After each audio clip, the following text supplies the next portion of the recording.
Entonces Quijano lo que va a proponer es que, ya que en Latinoamérica el pasado atraviesa el presente, y ojo, lo hace sin nostalgia, porque bien podría el pasado visitar el presente y provocar una mirada nostalgiosa de aquello perdido. Sin embargo, está diciendo que no, que lo hace sin nostalgia. ¿Por qué lo dice? Porque el imaginario europeo anterior a la modernidad, es decir, los neoclásicos, están atravesados por un pasado del que sienten nostalgia. Entonces se está distinguiendo de ellos. Dice, entre nosotros el pasado puede ser una vivencia del presente. Aquí en Latinoamérica la racionalidad no es un desencantamiento del mundo, sino que es inteligibilidad de su totalidad, dice. Inteligibilidad de su totalidad. ¿De qué totalidad? ¿De qué está hablando? De lo racional con la magia. Dice, lo racional y la magia, eso es lo real en Latinoamérica. Por eso va a citar a Rulfo, a Arguedas, piensen en Pedro Páramo, piensen en los ríos profundos de Arguedas, piensen en el siglo de las luces de Alejo Carpentier. Está diciendo, a pesar de que Carpentier lo considera Quijano el más racional de los narradores latinoamericanos, ¿no? Es el que hizo, y viene a cuento, es el que hizo el viaje a la semilla. Sí, ese relato que comienza con la muerte del hombre y va hacia su origen. Por eso la alteración temporal está interesante, volver a leer el viaje a la semilla. Es decir, a esta conjunción y tensión al mismo tiempo, es a lo que se denominó realismo mágico. Ese tiempo estético-mítico porque no hay secuencia, porque una y otra vez vuelve a pasar lo mismo. Y estético porque se está dando en el arte, en la literatura. Realismo mágico, que es una taxonomía, un concepto que para un pensamiento europeo es contradictio in termini. Es decir, es una contradicción. Si es realismo no puede ser mágico. Pero pensado como está pensando Quijano, es perfecto, porque refleja la tensión. Ya les dije esto. Quijano, entonces, y a propósito de esto, van a ver que cita un debate a propósito de esto entre lo privado y lo estatal. Él dice, se ha dado un debate entre lo privado y lo estatal y pone como referente de lo privado a la figura y al pensamiento de Mario Vargas Llosa y de lo estatal a Alan García. Es decir, es un caso peruano, ¿sí? Está hablando desde su nacionalidad y su problemática, pero que pasa en Perú, pero lo sentimos muy cercano a la problemática. Vargas Llosa denuncia lo estatal como un primer paso en dirección al totalitarismo. Lo privado es hecho de valer como sustento de la libertad y de la democracia. Ahí se instala Vargas Llosa, pensando que lo privado garantiza la libertad y la democracia. Y acusa lo estatal como que es el camino hacia el totalitarismo. Por el otro lado, lo estatal propone, Alan García en este caso, propone un proyecto de estatización de la banca por parte del gobierno y lo presenta como el primer paso hacia la emancipación nacional y social. Es interesante que está bien esquemático, pero bien claro. Entonces, los estatizantes acusan al privado, al que considera primordial lo privado, de que el despotismo también es propiedad de las corporaciones transnacionales y del poder de esas corporaciones, y que por tanto es falso, es una quimera pensar que la privatización es garantía de una existencia libre. ¿Por qué? Te lleva al monopolio. Por el otro lado, los que promueven lo privado, generalmente denominados como los posmodernos, dicen que la estatización acompañó al estalinismo, que la estatización acompañó al despotismo de la burocracia organizada. Entonces vean que Quijano está planteando que en todo caso los defensores de lo privado y los defensores de lo estatal, en definitiva, ambos son caras de la razón instrumental. Unos promueven la absoluta propiedad estatal y los otros promueven la absoluta propiedad capitalista. En esa confrontación no se admite como disyuntiva para ningún dominado. No, esta confrontación no es admitida como disyuntiva para los dominados. En todo caso, ambas líneas llevan a las mismas frustraciones. Son las frustraciones de la modernización, por un lado, o del populismo en otros países. Porque en todo caso, ambas, dice Quijano, proponen un poder todo el tiempo, pendiente sobre una multitud de dominados. Entonces, no es la línea, no es esa discusión ni ese debate el que le interesa a Quijano. Porque dice que en definitiva, ambas están festejando y celebrando la razón instrumental.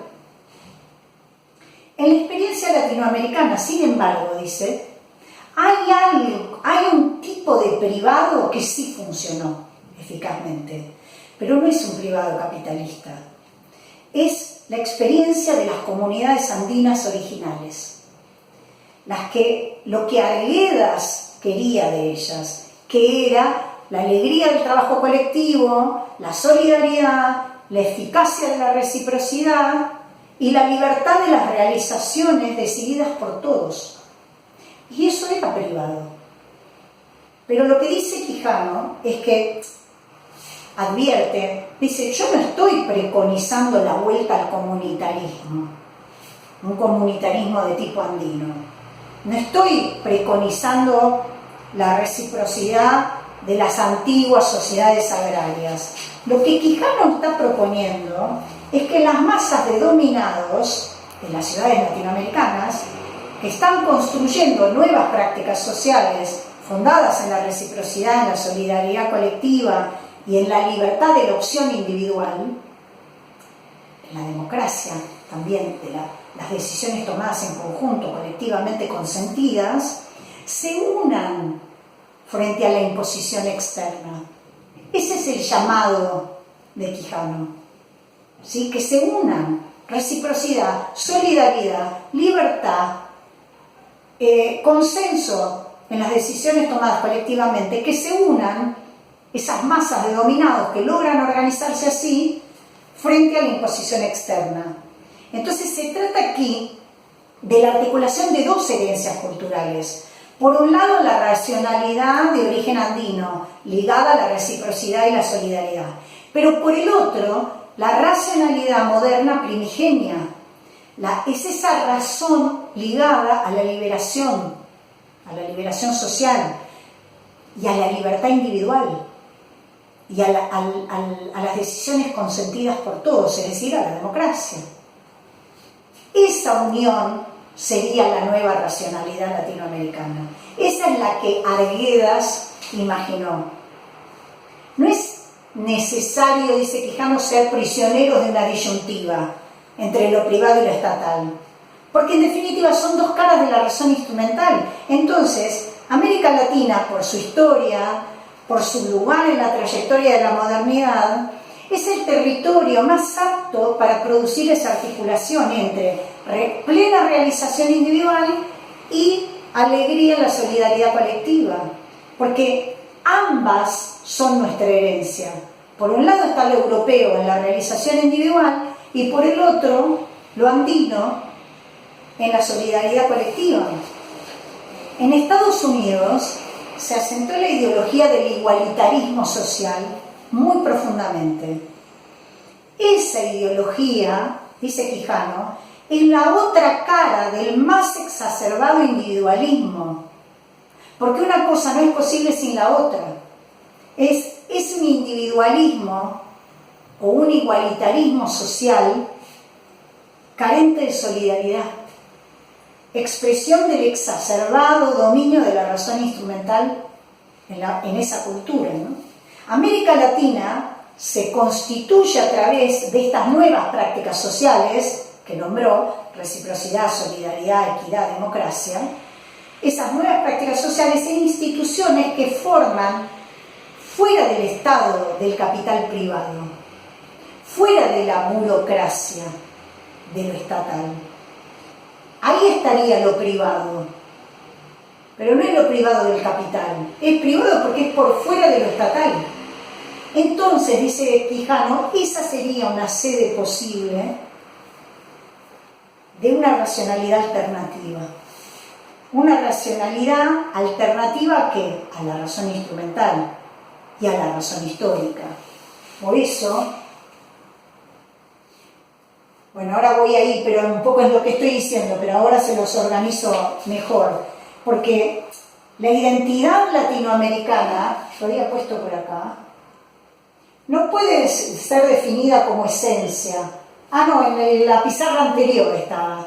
No es una esencia, porque la posición de Quijano es que la búsqueda de una identidad latinoamericana no tiene que estar dirigida a términos ontológicos.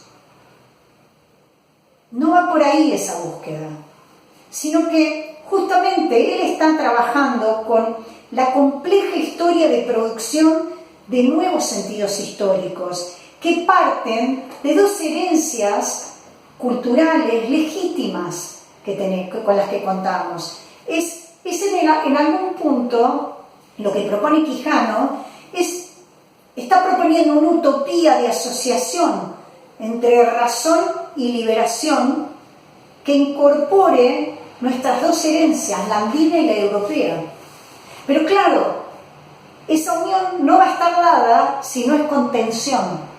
Por eso, esa relación tensional entre, eso sí está acá, la relación tensional que se da entre el pasado y el presente, pero entre la secuencia y la simultaneidad también se va a dar entre razón ilustrada y razón instrumental. No pueden explicarse por fuera estas cuestiones, no se pueden explicar por fuera de la dominación de Europa sobre América Latina. Como que estas tensiones, acá enumeradas, dice, son las pisadas, si quieren decir las huellas, son las huellas de la modernización en América Latina. Como la pisada europea, pero que queda impresa sobre el terreno de una racionalidad andina. Entonces, es una pisada europea, te deja la huella del europeo sobre una racionalidad diferente, andina. Dice, de esa metamorfosis surgen dos cuestiones, dos posibilidades. Una, de esa metamorfosis surge lo que se llama lo nuevo colonial, que es una cultura criollo-oligárquica. La cultura criollo-oligárquica es la que anuló lo negro, anuló lo indio, lo anuló y lo dominó. Entonces, lo domina, lo trata de anular, pero el problema es que no lo logra desalojar. No puede desalojar lo que produce lo indio y lo negro. Hay otra posibilidad, que es una nueva utopía dominada o instalada sobre una racionalidad alternativa. Hay que pensar que esa nueva utopía trae con ella un sentido histórico nuevo. Es lo que imaginó Arguedas, dice Quijano. La propuesta de Arguedas sería como una instancia o una expresión de esa instancia utópica. Arguedas, que tuvo que optar entre el español y el quechua. El quechua, el idioma dominado. El quechua es el idioma dominado, el que expresa las necesidades de comunicación de los dominados. Y por el otro lado, el español. Claro, Arguedas cuando escribe, elige el español, que es el idioma dominante, pero intentó en la escritura del idioma, usando el idioma dominante, intentó transmitir las posibilidades expresivas del idioma quechua, es decir, las posibilidades expresivas del idioma dominado. Y ahí, en su trabajo, lleva adelante una subversión lingüística. Es apasionante lo que logra. Sí, está hablando especialmente de la novela, en Los ríos profundos hay algo de eso, pero también en la novela póstuma de Arguedas, El zorro de arriba y el zorro de abajo. Ahí es donde Arguedas intenta la subversión narrativa, es decir, luego de una subversión cultural iniciada por la subversión lingüística. Los protagonistas tienen un conflicto de identidad, lógicamente, y eso es lo que da lugar a que su producción narrativa sea una propuesta de liberación. Y fíjense que la propuesta no viene de la mano de un sociólogo, no viene de la mano de un filósofo, ni de un teórico político. Viene desde lo estético, viene desde el arte. Tenemos que admitir, dice Quijano, que no hemos sido nunca ni seremos euro-norteamericanos. Esta fue una imagen pretendida por la vieja cultura criollo-oligárquica. Esto es, la cultura dominante no se impuso ni puede imponerse sobre la extinción de las culturas dominadas. Tampoco es viable ni posible que la liberación de las culturas dominadas sea equivalente a algún tipo de resurrección, ¿no? Por eso valora la utopía de Arguedas. Piensen que un proyecto utópico, una utopía, siempre es reconstitución del sentido histórico de una sociedad, ¿no? Es la utopía alejada porque está propuesta en un reino estético. Es en lo estético, es en una estructura narrativa, es en la literatura de Arguedas donde se prefiguran las transfiguraciones posibles de esa totalidad histórica. De hecho, acá está la impronta y la lectura que hace Quijano, porque dice, de hecho, Lukács, Adorno, Benjamin, Brecht, antes de la Segunda Guerra Mundial, proponían la liberación estética. La liberación estética estaba planteada como posible liberación de la sociedad. Entonces, la utopía latinoamericana, como propuesta de esta racionalidad alternativa, está abriendo un debate, está abriendo una confrontación. ¿Entre qué? Entre el repliegue de los posmodernistas y el desocultamiento de que la máscara y el personaje son lo mismo en la línea socialista. Vean que esa propuesta y esa utopía latinoamericana está en posición crítica respecto de posmodernistas y antimodernistas, englobados en una especie de neoconservadurismo, ¿sí? Como admirados por los encantos de lo privado, del poder de lo privado, pero también enfrenta a la línea socialista. Por eso habla del desocultamiento, de que la máscara y el personaje son lo mismo en la línea socialista. ¿Por qué? Porque el poder está en lo estatal. Nosotros no vimos lo de Quijano. Lo de Quijano es que es una propuesta de que las masas de los dominados en las ciudades latinoamericanas que estén construyendo estas nuevas prácticas sociales da una esperanza de liberación en algún punto, y propia, y particular, distinta, incluso porque no hay armonía de contrarios, proponiendo la tensión. Bueno, esto ya lo habíamos dicho de Estados Unidos, pero está distinguiéndose y está diciendo que la identidad latinoamericana no puede, al no poder ser definida en términos ontológicos, tiene que instalarse en una nueva producción de sentidos. Son nuevos sentidos históricos que parten de legítimas herencias racionales. Fíjense que no está negando o criticando la herencia europea, la está incorporando, ¿sí?